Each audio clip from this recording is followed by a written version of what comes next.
Question d'histoire à deux balles. Bon, vous connaissez les dieux grecs, hein? Vous les connaissez, Zeus, Athéna, Hermès, Hadès, tout ça vous connaissez. Vous savez, bon, à part Hadès, où vivaient les dieux grecs, à savoir le mont Olympe. Mais il n'y a pas à un moment donné un grec qui a voulu grimper le mont Olympe justement pour rencontrer ces fameux dieux? C'est une question à deux balles, mais c'est le sujet de cet épisode. Alors, le panthéon grec, antique, est communément connu pour avoir vécu au sommet du mont Olympe. Tous les Grecs savaient où se situait le mont Olympe. Les gens visitaient la montagne, enfin le bas de la montagne, et venaient faire des offrandes aux dieux. Mais s'ils le savaient, au sommet de cette montagne se trouvait la demeure des dieux. Mais s'ils le savaient, alors pourquoi ils n'ont pas grimpé ou escaladé le mont Olympe afin de les rencontrer justement, ces fameux dieux? Alors les Grecs ont-ils réellement escaladé la montagne? La réponse est simple, la réponse est oui, et fréquemment. Si aujourd'hui, par exemple, vous allez en voyage en Grèce et vous allez visiter le mont Olympe, vous pourrez retrouver sur de nombreuses parties du mont Olympe des sculptures et offrandes aux dieux grecs. On estime que c'est principalement à Zeus qu'on retrouve ces nombreuses offrandes. Et d'ailleurs, Romains et Grecs font référence à plusieurs pèlerinages réguliers sur la montagne des dieux. Cependant, les pèlerins n'étaient pas accueillis par des palais d'or ou des divinités ennuyées, mais cela les aurait-il déçus pour l'écrasante majorité? Bah non, les Grecs s'attendaient à ne pas trouver les dieux grecs, évidemment. Dites-vous que certains Grecs ont même escaladé l'Olympe afin de rencontrer Zeus à but de le combattre, mais ils n'ont trouvé que des rochers. Alors comment les Grecs et les Romains ont-ils conclu du mont Olympe, et d'ailleurs de leurs dieux qui devaient vivre sur le mont Olympe? Alors déjà, les idées grecques anciennes, et plus tard romaines, sur l'endroit où vivaient les dieux étaient compliquées à travers le monde.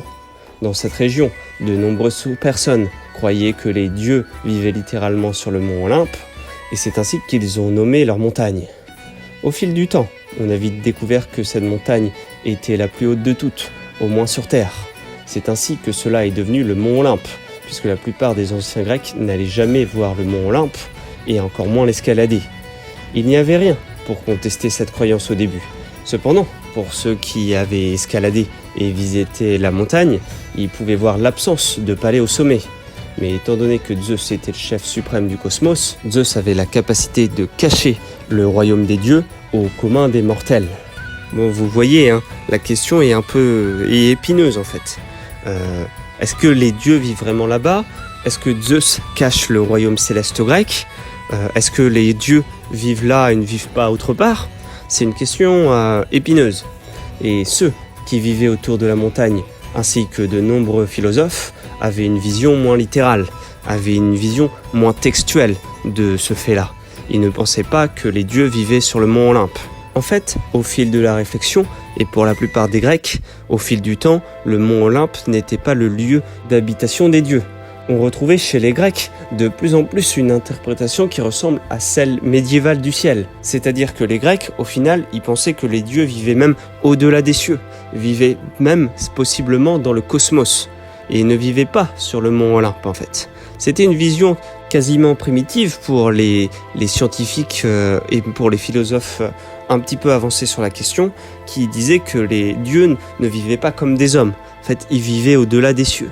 Et même en fait, quand je dis qu'ils vivaient dans les cieux, ils vivaient même au-delà. C'est-à-dire que pour les Grecs, il ne suffisait pas de prendre un outil volant pour pouvoir rencontrer les dieux à un moment donné.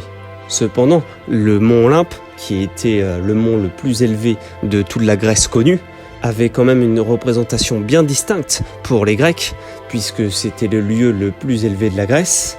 L'Olympe étant le point le plus élevé, il était considéré comme le point le plus proche des dieux. C'était une sorte de connexion entre le monde physique et le monde divin. C'était donc un endroit assez particulier pour les Grecs.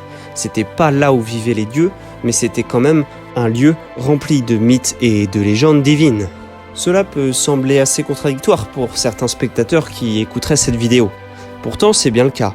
Les Grecs pensaient au début que le mont Olympe était le lieu privilégié des dieux, le royaume des dieux, puis finalement l'avaient visité, peu importe la raison, pour rencontrer les dieux, certains pour combattre les dieux, certains sont motivés, ou fous, je sais pas.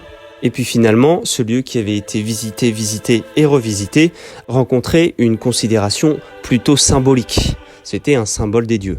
D'ailleurs, on disait à l'époque, pourquoi le mont Olympe est aussi grand s'il n'est pas une liaison entre la terre et le ciel? Enfin, dans tous les cas, les Grecs avaient une vision divine, c'est-à-dire supérieure des dieux, et les dieux n'avaient pas de limite physique, mais ils planifiaient également leurs voyages qu'ils entreprenaient parfois sur des chars. C'est à ce moment-là qu'ils prenaient une allure physique. Bon, quand on étudie la culture divine grecque, il y a parfois quelques petits problèmes de logique, mais vous ne leur en voudrez pas. On y retrouve énormément d'imagination et de faits logiques. C'est un petit contre-exemple parmi tant d'autres. Ceux qui croient aux divinités grecques ne m'envoyez pas de mauvais sorts, ni sur la chaîne YouTube.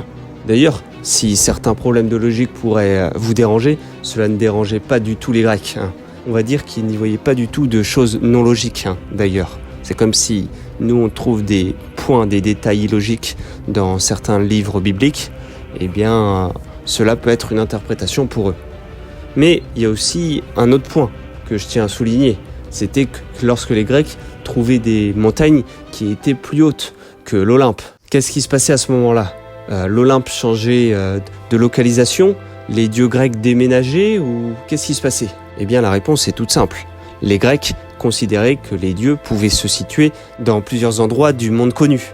Et c'était d'ailleurs pour cela qu'il y avait une sorte d'universalisme grec. Vous étiez barbare, mais vous pouviez croire aux dieux grecs si vous le souhaitiez. Il y avait d'autres points de liaison qu'avaient produits les dieux, et c'est pour cela qu'il y avait toutes ces hautes montagnes. Donc si un jour, par exemple, vous allez au Mont Blanc, peut-être que vous aurez l'occasion de rencontrer un dieu grec, j'espère pour vous. En tout cas, à la question « Est-ce que les Grecs ont grimpé le mont Olympe ?», la réponse est oui. Et je conclurai ainsi, les Grecs n'ont pas rencontré les dieux en réel, mais ils ont rencontré leurs dieux dans leur cœur. Pensez à liker, à partager, à commenter. Si vous voulez encore de la poésie, dites-le moi en commentaire. Pensez à laisser un petit don sur Tipeee. Moi je vous dis à bientôt pour une nouvelle vidéo. Salut!